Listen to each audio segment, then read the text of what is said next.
endorsement overnight for Wisconsin Governor Scott Walker from the largest newspaper in the state. This, as a recent poll shows him taking the lead ahead of his recall election. 50% picking the governor over his Democratic challenger, Milwaukee Mayor Tom Barrett, who's trailing behind by 6 points. Joining us this morning to talk about the upcoming election and its national impact is the Wisconsin Governor, Scott Walker. Good to see you, Governor. Hey, Dave, good to talk to you this morning. It's not just that poll. Most we've seen are trending in your direction, anywhere between 5 and 9 points. Your opponent's favorability ratings also slipping by some 10 points in the last couple of weeks. What's turned things in your direction, do you feel? Well, I think you see the shift. Early on, this recall election supposedly was about our reforms. They don't talk about that much anymore because we've documented that our reforms have saved more than $1 billion. For the first time in 12 years, our reforms have helped lower property taxes at the local level on a median valued home.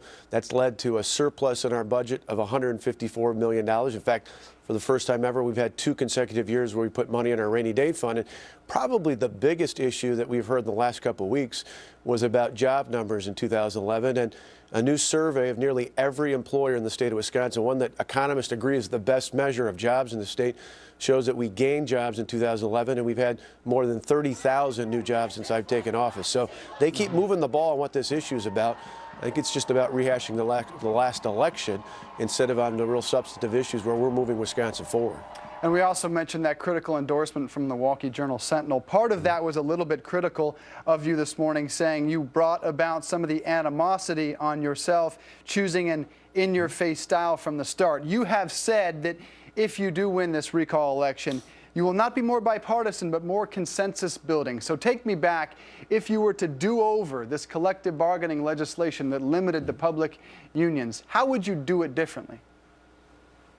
Well, I think I'd laid the framework better in January and February of last year. If I told voters, regardless of whether they were Democrat or Republican, if I told the taxpayers of our state more clearly last year that, most of our school districts at the time had to buy their health insurance from just one company, and that cost them tens of millions of dollars more than they needed to. If I'd pointed out the abuses in the public sector of overtime to the point where there was a city bus driver in Madison making more than $150,000, if I pointed out those sorts of problems, I think most taxpayers, Democrat, Independent, Republican alike, would have said, Governor, you need to fix it.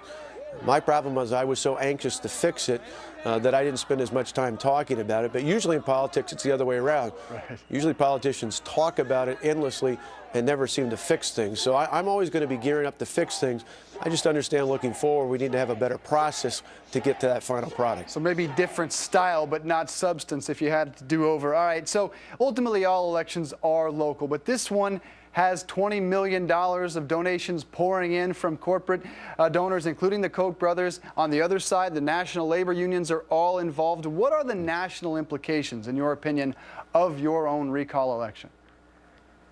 Well, we saw early last year in February and March of 2011, the national special interest, the big government union bosses poured millions of dollars in, first to take on our reforms, then to take on a Supreme Court justice trying to tie him to me, then to take on 6 Republican state senators in recall elections, then last fall in the petition drive itself, and now just on Friday, the unions here in the state talked about money coming in from them and the national unions to fight us over the next couple of weeks. I think it is one of those clear debates about who's in charge.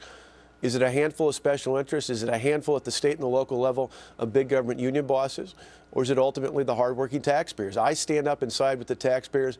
I think that's an important message, not just in my state here in Wisconsin, but I think all across the country. Are we going to stand with the special interests? Or are we going to stand with the hardworking taxpayers? And my hope is on June 5th, we send a clear and resounding message across our state and across the United States that we need to stand with the taxpayers. Wisconsin Governor Scott Walker, thanks for joining us this morning. We appreciate it. Great to be with you. Don't forget to vote for Donald Driver on Dance with the Stars either. I'll be watching this week. Donald Driver's done some mean dancing, and you might even retire Brett Favre's jersey, I'm told, this year. But you think wait a few years? You know what? We'd gladly retire. We think he was great, but we still love Aaron Rodgers big time now. So. All right, Governor. Appreciate you being with us. Coming up.